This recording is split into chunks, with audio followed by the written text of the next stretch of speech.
Why is this of such concern to you, Dan? If my faith doesn't pick your pocket or break your bone, as Thomas Jefferson said, Yeah. why should you care what I believe? Well, exactly. I wouldn't accept that religious people care so much about what everybody else believes. Why do they care? Why do Christians care what Muslims believe? Why do Muslims care what Christians believe? And to me, the really dangerous thing about religion, and this is not everybody, of course, it's not half, thank goodness, but it's many, and that is the one thing that I think is really dangerous in many religions is that it gives people a gold-plated excuse to stop thinking. To stop thinking? To stop thinking. To say, I don't have to think about that because my religion says this is right, this is wrong, it's as clear as that, it's black and white, I don't have to think about this anymore. It's just a matter of faith. Ooh. And we honor that. We say, oh, it's a matter of faith. I think we have to stop honoring people for stopping thinking. I think we have to say to people, fine, you have your faith, great. Your job then, your duty to your own faith, is to explain to those of us who do not share your faith why you're right about this. Let it be true that God told you. Let it be absolutely true. God told you this is the right way and these ways are wrong. Right. Your problem now is to explain to those of us that God didn't speak to why this is right. But as that story I told of what happened in the Presbyterian Church in Austin when the Christians denounced the minister for allowing an atheist in the congregation, and the atheist denounced the atheist for surrendering to the superstition of the church. You can't have a real dialogue between people who say, I'm speaking for God, and people who say there is no God to speak. Well, can you? I don't see why not. It seems to me that those people who have their faith, who believe so strongly in God, if they really believe strongly their God, they believe they're right, they believe that they occupy the moral high ground, they should be only too willing to sit down and put this not to the scientific test, but to the political, moral discussion test of talking about why they believe what they believe.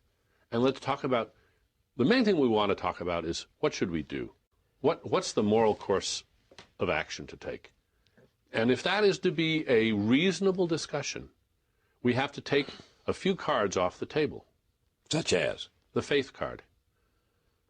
We have to take the faith card off the table. What do you mean take the faith card off the table? I mean, if one is a man of faith, one can't take the gene out. Well, you know, Lucille says you're wrong. You know who Lucille is? She's a friend of mine. She's always right. I can't play that card in an argument. It's just rude of me to say, you know, Lucille says you're wrong. You say, well, who's Lucille? I say, well, friend of mine, always right. End of the discussion. But we're confronted today by people who say they know the mind of God.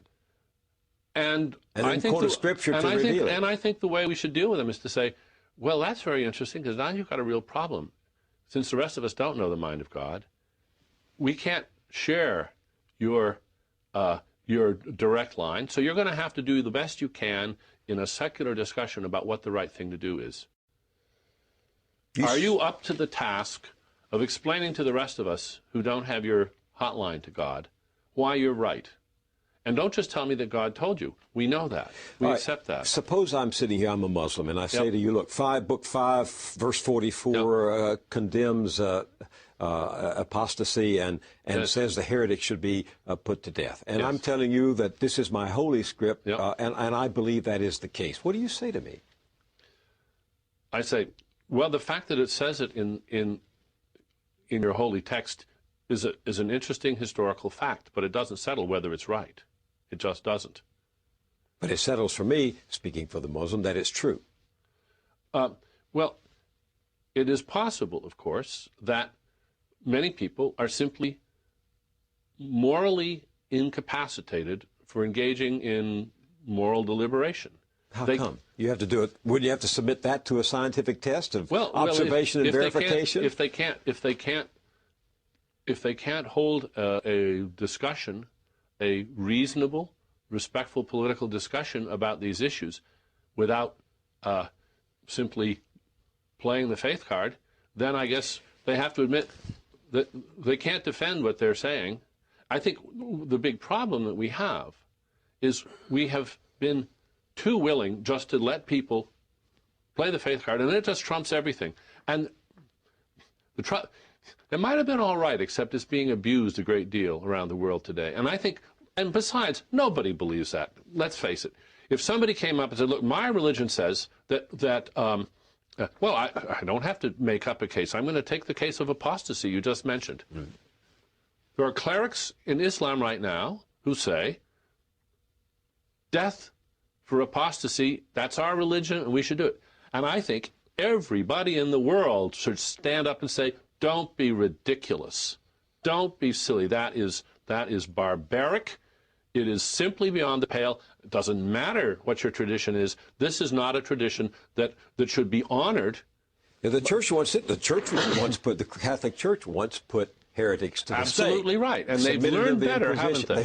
They have learned. And I think we should not be afraid to say to the Muslim world, come on, wake up. We made this mistake in the past too, we Christians.